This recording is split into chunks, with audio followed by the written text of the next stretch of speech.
क्या आपको ट्रंप द्वारा प्रस्तावित पारस्परिक टैरिफ याद है? चीन को छोड़कर दुनिया के बाकी सभी देशों ने पहले ही सिर झुका लिया है और मान लिया है। सबसे पहले जापान ने 23 जुलाई को अमेरिका के साथ एक समझौता किया। न केवल 15% टैरिफ स्वीकार किया, बल्कि अमेरिका में 55 अरब डॉलर का निवेश करने का भी वादा किया, जिससे लाखों नौकरियां पैदा होंगी और साथ ही कृषि उत्पादों का बाजार पूरी तरह खोल दिया ताकि कैलिफोर्निया का चावल भी आ सके। इसके तुरंत बाद यूरोपीय संघ ने भी अमेरिका को भारी रकम देने का वादा किया। 600 अरब डॉलर सैन्य खर्च में भी इजाफा किया। 750 अरब डॉलर के ऊर्जा उत्पाद और मिसाइल व लड़ाकू विमान खरीदे, जिसमें अर्धचालक, नवीकरणीय ऊर्जा, रक्षा उद्योग जैसे क्षेत्रों में भी रियायतें दी ताकि अतिरिक्त टैरिफ दरों में कमी मिल सके। कितनी कमी मिली? 10% अंक। उदाहरण के लिए जापानी कारों पर पहले 25% टैरिफ लगने वाला था, लेकिन अब सिर्फ 15% ही लगाया जाएगा। हालांकि जापान सरकार के नजरिए से देखा जाए तो लालची अमेरिका के मुंह से इतना कुछ छीन लेना पहले ही बहुत बड़ी बात है, लेकिन जापान की आम जनता, खासकर जापान के कृषि संघ के लिए यह तो राष्ट्रीय अपमान जैसा है। आम इंटरनेट यूजर्स तो लगातार गुस्सा जाहिर कर रहे हैं। हम समझ नहीं पा रहे हैं कि अमेरिका में 550 अरब की निवेश के बावजूद 90% मुनाफा अमेरिका को ही क्यों दे दिया गया। इसमें और मुफ्त में देने में क्या फर्क है? तो आखिर इसमें घाटा हुआ या फायदा? ये देखना होगा कि इसके बदले में क्या मिला। कुछ भी हासिल नहीं हुआ। 25 से 15% करना पहली नजर में तो एक सफलता लगती है, लेकिन अमेरिका ने जापान पर 25% का टैरिफ कब लगाया था? पहले जापान को हमेशा सबसे पसंदीदा देश का दर्जा मिलता था और कारों पर सिर्फ 3% टैरिफ लगता था। अब यह 5 गुना बढ़ गया है। साफ है कि जापान को बुरी तरह ठगा गया है, और सिर्फ ठगा ही नहीं गया, बल्कि ऊपर से 550 अरब भी उल्टा देने पड़ रहे हैं। आखिर किस तरह के बातचीत के माहिर हैं जो ऐसा नतीजा निकाल सकते हैं? न सिर्फ शर्मिंदा नहीं है, बल्कि इसे गर्व की बात मान रहे हैं। जापानी नेटिजन्स का गुस्सा होना पूरी तरह से जायज है। के वाणिज्य मंत्री ने ऑनलाइन वीडियो जारी किया और लगातार तंज कसते हुए कहा, यह तो बहुत आसान है। और जो देश नुकसान में है वह खुद पर खुश हो रहा है कि उसने सबसे अच्छे शर्तों पर समझौता कर लिया। ये साफ दिख रहा है कि ट्रंप की इस चाल ने यूरोपीय संघ और जापान को चकमा दे दिया। और ट्रंप की यह चाल क्यों कामयाब हुई? सीधी बात है, उनकी ये खासियतें आत्मकथा में लिखी जा चुकी हैं। जिन्होंने पढ़ा है वे जानते हैं कि ट्रंप का आधा जीवन एक बिजनेस मैनुअल है। यहाँ 2 उदाहरण दिए जा रहे हैं। सबसे पहले 90 के दशक में उन्होंने मैनहट्टन की एक बड़ी जमीन देखी, जिसे वे आवासीय और व्यावसायिक कॉम्प्लेक्स के रूप में विकसित करना चाहते थे। लेकिन वह जानता था कि यहाँ के समुदाय और संगठन आसानी से मानने वाले नहीं हैं। वे इतनी जल्दी सहमत नहीं होंगे। इसलिए उसने सोचा कि बड़ा दांव खेला जाए। हडसन नदी के किनारे अरबों डॉलर का निवेश करके एक नया वर्ल्ड ट्रेड सेंटर बनाया जाए। कई दर्जन मंजिलों के ऑफिस टावर, रिहायशी इलाके, पार्क, कुल मिलाकर जितना भव्य हो सकता था उतना भव्य बनाया। फिर मीडिया को बुलाकर जमकर प्रचार करवाया, जिससे दूसरों के लिए मना करना मुश्किल हो गया। अगर नगर निगम वाले सच में सख्ती दिखाते तो वहाँ बस अधूरे पड़े ढांचे ही रह जाते। इसलिए वे उसे समझाने लगे कि इतना बड़ा प्रोजेक्ट मत बनाओ। ये सुनकर ट्रंप ने मौके का फायदा उठाते हुए वह योजना निकाल ली जो उसने पहले से तैयार कर रखी थी, और आखिरकार उसे मंजूरी मिल गई। टैक्स भी कम हो गया और लोग उसकी तारीफ करने लगे कि वह अब संयम बरतना जानता है। छप्पर वाला असर उसने बखूबी इस्तेमाल किया। एक बार और भी था जब 80 के दशक में वह अटलांटिक सिटी में जुए का कारोबार बढ़ा रहा था। उस समय उसके पास पहले से ही 3 कैसीनो थे, लेकिन वह संतुष्ट नहीं था। इसलिए उसने ऊंचे ब्याज वाले जंक बॉन्ड से फंड जुटाया। कुल निवेश लगभग 1 अरब डॉलर तक पहुंच गया। मीडिया में खबरें छाई थीं, विज्ञापन थे, लेकिन असलियत ट्रंप ही जानता था। वह जुए से पैसा नहीं कमा रहा था, बल्कि कंपनी का बाजार मूल्य बढ़ा रहा था, प्रचार बढ़ा रहा था और शेयर धारकों का भरोसा मजबूत कर रहा था। वास्तव में कैसीनो के संचालन के शुरुआती दौर में मुनाफा अच्छा नहीं था, लेकिन उसने संकट आने से पहले ही दिवालिया संरक्षण और आरण पुनर्गठन के लिए आवेदन कर दिया, जिससे लेनदारों को समझौता स्वीकार करने के लिए मजबूर होना पड़ा। आखिरकार कैसीनो ने सब गंवा दिया, लेकिन वह समय रहते पैसे निकाल कर बाहर निकल गया। से निकलने में सफलता पाई और अगला खेल जारी रखा। इससे मुझे अनायास ही लू शून्य की वह बात याद आ गई। असल में तो छत हटानी थी, लेकिन अब सिर्फ एक खिड़की खोल दी गई और अचानक सबको कोई आपत्ति नहीं रही। लोगों के साथ खेलना हमेशा समझौते का मामला होता है। राष्ट्रपति बनने के बाद ट्रंप ने इसी तरह की समझौता रणनीति को अंतरराष्ट्रीय मंच पर भी अपनाया। इसलिए भले ही पिछले साल वह पूरे समय लोगों को पागल सा लगता रहा। कभी कनाडा पर हमला करने की बात करता, कभी ग्रीनलैंड को लेने की। शुरुआत में ही कई जगहों को निशाना बनाया। कहता कि इन्हें हर हाल में हासिल करना है, मानो विश्व युद्ध बस शुरू होने वाला हो।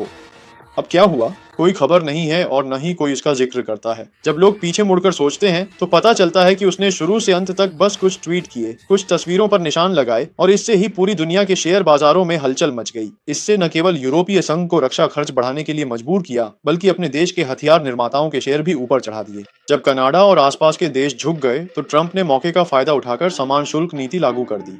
शुरुआत में यूरोपीय संघ ने तीखी प्रतिक्रिया दी, घोषणा की कि वह 21 अरब डॉलर मूल्य के अमेरिकी सामानों पर जवाबी तौर पर टैरिफ बढ़ाएगा। साथ ही जीरो फर्स्ट जीरो प्रस्ताव भी पेश किया, जिसमें टैरिफ से छूट के बदले रियायतें मांगी गईं। हालांकि 90 दिनों की तीखी टकराहट के बाद आखिरकार जुलाई के अंत में अमेरिका और यूरोपीय संघ के बीच समझौता हो गया। पहले जहां दोनों पक्षों के बीच शून्य के बदले शून्य की बात थी, अब अमेरिका ने यूरोप पर एक तरफा 1500% शुल्क लगा दिया। वहीं यूरोपीय संघ ने अमेरिका के कुछ खास उत्पादों जैसे विमान, सेमीकंडक्टर उपकरण और कुछ कृषि उत्पादों पर शून्य शुल्क लागू किया। साथ ही रक्षा खर्च बढ़ाने और नाटो में अमेरिका के मानकों का पालन करने पर भी सहमति जताई। यूरोपीय संघ ने 30% शुल्क से बचने के लिए 1.25 अरब डॉलर का बड़ा पैकेज पेश कर दिया, जो वाकई हैरान करने वाला है। और भी चौंकाने वाली बात यह है कि अमेरिका ने इस समझौते में कई जाल बिछा दिए हैं, बस यूरोपीय संघ के उसमें फंसने का इंतजार है। इस टैरिफ युद्ध में यूरोपीय संघ ही बलिदान हुआ है। असल में सबसे ज्यादा मुनाफा कमाने वाले उद्योग जैसे कि ऑटोमोबाइल, चिप्स और दवाइयां आदि, पहले इन उत्पादों पर कहीं 3% तो कहीं पूरी तरह से टैक्स माफ था, लेकिन अब एक झटके में सब पर टैक्स बढ़ाकर 15% कर दिया गया है। यूरोपीय संघ अपनी ऑटोमोबाइल इंडस्ट्री बचाना चाहता था, लेकिन बातचीत की मेज पर अमेरिका ने एक शर्त रख दी। स्टील और एल्यूमिनियम उत्पादों पर दंडात्मक शुल्क 50% टैक्स लगाना होगा, जो मुश्किल स्थिति है। ऑटोमोबाइल उद्योग को किसी तरह बचा लिया गया, लेकिन कार बनाने के कच्चे माल और महंगे हो गए हैं। चाहे जो विकल्प चुनो, नुकसान ही है। अब ऊर्जा संबंधी शर्तों को देखें। ट्रंप ने शुरुआत में ही 750 अरब डॉलर के ऑर्डर की बात रख दी, जिसमें यूरोपीय संघ से अगले कुछ वर्षों में अमेरिका से बड़ी मात्रा में प्राकृतिक गैस, कच्चा तेल और कोयला आयात करने की मांग की गई। और साथ ही यह भी शर्त रखी गई कि कीमतें लंबे समय के लिए फिक्स रहें और खरीद में अमेरिका को प्राथमिकता दी जाए। यूरोपीय संघ के पास पहले से ही एक हरित ऊर्जा रणनीति थी, जिसका उद्देश्य रूस के तेल और गैस पर निर्भरता को कम करना था, लेकिन अब अमेरिका के हस्तक्षेप के साथ सारी योजनाओं की गति बिगड़ गई है। इसके बाद 600 अरब डॉलर के निवेश का वादा किया गया, जो दिखने में तो आर्थिक सहयोग जैसा है, लेकिन असल में ज्यादातर पैसा अमेरिका के घरेलू प्रोजेक्ट्स में ही लगाया जाएगा, जो अमेरिकी कानूनों के अधीन रहेगा, जिससे मुनाफा वापस नहीं आएगा और जोखिम भी खुद ही उठाना पड़ेगा। इस बार की बातचीत में एक अमूर्त और अनमोल संपत्ति नियमों को छोड़ दिया गया। समझौते के अनुसार यूरोपीय संघ को अमेरिकी ऑटोमोबाइल सुरक्षा मानकों को पूरी तरह स्वीकार करना होगा, विनिर्माण प्रक्रिया के प्रमाणन नियमों को ढीला करना होगा। अतीत में यूरोपीय संघ नियमों के जरिए दुनिया का नेतृत्व करता था। वैश्विक विनिर्माण के नियम निर्माता के रूप में अगर कोई विदेशी कार यूरोपीय संघ के बाजार में आना चाहती थी, तो उसे सख्ती से यूरोपीय मानकों का पालन करना पड़ता था। अब तो हाल है कि अपनी फैक्ट्रियों को अमेरिकी नियमों के अनुसार उत्पादन करना पड़ेगा। एक और अप्रत्याशित शर्त थी डिजिटल टैक्स को रद्द करना। पहले फ्रांस, इटली जैसे देश गूगल, एप्पल, अमेजन जैसी अमेरिकी कंपनियों पर टेक्नोलॉजी टैक्स लगाने की तैयारी कर रहे थे। समझौते पर हस्ताक्षर होते ही यूरोपीय संघ ने सीधे इस टैक्स वसूली के अधिकार को छोड़ने पर सहमति जता दी। यूरोपीय संघ के भीतर लोग दिलासा दे रहे हैं कि यही सबसे अच्छा नतीजा है। बाल्किन ने भी कहा कि यह समझौता संभावित रूप से इस समझौते ने वैश्विक जीडीपी के 44% पर संभावित प्रभाव को टाल दिया और ट्रंप की व्यापारिक रणनीति की यह जीत एक साझा जीत है। लेकिन आंकड़े झूठ नहीं बोलते। अमेरिका को झुका हुआ बाजार मिला, तकनीकी वर्चस्व को मजबूती मिली और साथ ही अरबों डॉलर की अतिरिक्त निवेश भी मिल गई। वहीं यूरोप को सिर्फ थोड़ा कम टैक्स लगाने का वादा ही मिला। इतनी सारी चालों के बाद आखिर जीता कौन? नतीजा तो साफ है।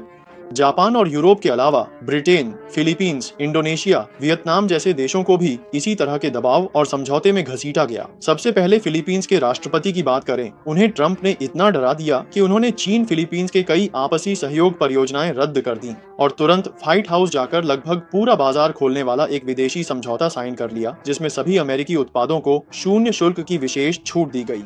और बदले में अमेरिका ने फिलीपींस पर लगाए गए टैरिफ में सिर्फ 1% की मामूली कटौती की। अब ब्रिटेन को देखिए, जो इस पूरी प्रक्रिया में सबसे जिद्दी था, अब उसे भी पूरी तरह चुप करा दिया गया है। ट्रंप ने धमकी दी कि वह ब्रिटेन के स्वास्थ्य क्षेत्र में निवेश पर टैक्स बढ़ा देंगे। नतीजा ये हुआ कि 3 दिन भी नहीं बीते थे कि ब्रिटेन ने वादा किया कि वह मौजूदा समझौते में बदलाव करेगा और कुछ बाजार खोल देगा। इंडोनेशिया की तरफ तो पहले से ही व्यापारिक टकराव काफी तीखा था, लेकिन इस दौर की दबाव वाली डील में वह भी झुक गया और अमेरिका के इशारों पर चलने लगा। और भी हैरानी की बात यह है कि ट्रंप शेयर बाजार के साथ मिलकर एक तरह का नाटक भी करते हैं। जापान की कारों पर टैरिफ का मामला, ट्रंप 25% टैरिफ की धमकी देते हैं, फिर नरमी का इशारा करते हैं। शेयर बाजार ने तुरंत प्रतिक्रिया दी, गिरा फिर चढ़ा। टोयोटा और होंडा के शेयर पहले गिरे फिर बढ़े, निवेशक पहले घबराए फिर राहत की सांस ली। आखिरकार जब 1500% की घोषणा हुई तो सब खुशी से झूम उठे और ट्रंप का शुक्रिया अदा करने लगे। लेकिन जब पीछे मुड़कर देखा तो सबको एहसास हुआ कि उन्हें बेवकूफ बनाया गया और उनकी सारी खुशी बेकार चली गई। ऐसे सौदेबाजी के उस्ताद के सामने झुकने के अलावा और कुछ कहने को बचता ही नहीं है। यह और भी स्पष्ट करता है कि लू शून जी के मकान तोड़ने के प्रभाव की अहमियत लगातार बढ़ रही है। ट्रंप ने अंतर्राष्ट्रीय वार्ताओं में ऐसी तरकीबें इस्तेमाल की जिससे उनकी मार्क क्षमता बढ़ी और नतीजे चौंकाने वाले रहे। ट्रंप जितना पागलपन दिखाते हैं, विरोधी उतना ही डरते हैं और जितना डरते हैं उतनी ही आसानी से जाल में फंस जाते हैं।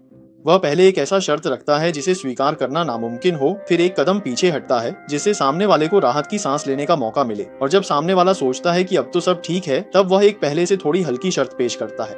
और यही असल में वह नतीजा है जिसे ट्रंप पाना चाहते हैं। आखिरकार इंसान की फितरत ही ऐसी है, खोने से डरता है, स्थिरता की उम्मीद करता है और इज्जत की चाहत रखता है। यह अधिकांश देशों के नेताओं और वार्ताकारों के साथ भी ऐसा ही है। वे टकराव, जोखिम, मतदाताओं की नाराजगी, वित्तीय बाजारों में उथल पुथल से डरते हैं, इसलिए वे इन चरम दबावों के आगे आसानी से झुक जाते हैं। लेकिन हमें यह भी देखना चाहिए कि ट्रंप की यह समझौता कर दबाव डालने की रणनीति हर बार काम नहीं करती। जब देशों की ताकत में बड़ा फर्क हो तो वार्ता का नतीजा हमेशा ताकत से तय होता है, न कि तकनीक से।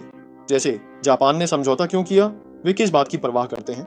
आखिरकार वजह है अमेरिकी ऑटोमोबाइल बाजार। जापान में भले ही ऑटोमोबाइल उद्योग विकसित है, लेकिन वहां का बाजार बहुत छोटा है, जिसे ट्रंप ने आसानी से अपनी मुट्ठी में कर लिया। भले ही जापान की जीडीपी कुल मिलाकर दुनिया में सबसे आगे है, लेकिन वास्तव में जापान के निर्यात और व्यापार की बुनियाद कुछ ही पुरानी ऑटोमोबाइल दिग्गज कंपनियों पर टिकी है। खासकर अमेरिकी बाजार तो जापानी कार कंपनियों के लिए जीवन रेखा है। आंकड़ों के अनुसार जापान हर साल अमेरिका को 1.5 मिलियन से अधिक कारें निर्यात करता है, और अकेले यही आंकड़ा कुल कार निर्यात का 1/3 है। अगर 25% टैरिफ नीति लागू हो जाती है तो यह तीसरे परमाणु बम के गिरने जैसा होगा।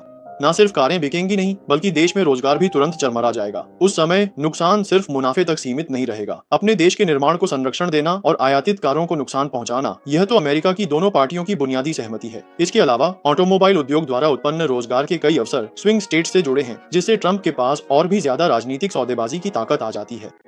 उसे बस यह नैरेटिव मजबूत करना है कि विदेशी कारें अमेरिकी लोगों की रोजी रोटी छीन रही हैं, और इससे जापान को खतरे का एहसास हो जाएगा। जापान सरकार भली भांति समझती है। वे जानते हैं कि 15% का शुल्क उचित नहीं है, बल्कि यह तो अतीत में दी गई सबसे पसंदीदा राष्ट्र की स्थिति का हनन है। लेकिन यह ऐसा समझौता है जिसमें नुकसान सीमित और नियंत्रण में है, और यही सबसे अच्छा विकल्प बन गया है। इसी वजह से वे $55 अरब चुकाने को तैयार हैं, यहाँ तक कि अमेरिका को एक तरफा रियायतें देने को भी। अब यूरोपीय संघ को देखें, वे क्यों झुक गए? इसके पीछे असल में और भी कारण है। रूस यूक्रेन संघर्ष और ऊर्जा पर निर्भरता। यूरोपीय संघ सख्ती दिखाना नहीं चाहता, बल्कि उसकी हाथ पैर बंधे हुए हैं। यूक्रेन में युद्ध लगातार जारी है और रूस की प्राकृतिक गैस की आपूर्ति कट चुकी है। ऐसे में अमेरिका एक तरफ सैन्य सहायता देता है तो दूसरी तरफ महंगी ऊर्जा बेचता है, और इस तरह यूरोप को मजबूरन अपनी निर्भरता की संरचना में खींच लेता है। ऐसे माहौल में यूरोपीय संघ के पास लगभग कोई स्वतंत्रता नहीं बची है, और समझौता करना केवल हकीकत का प्रतिबिंब है। ये कहा जा सकता है कि ट्रंप ने वास्तव में कोई व्यापार युद्ध नहीं जीता, बल्कि ये सब पहले से तय नतीजे थे। बस उन्होंने अमेरिका की ताकत का सहारा लेकर अपने विरोधियों की कमजोरियों को सटीकता से पहचान लिया और ज्यादा फायदे हासिल कर ली। सच में जब पक्षी बड़ा हो जाता है तो हर तरह के जंगल में मिल ही जाता है।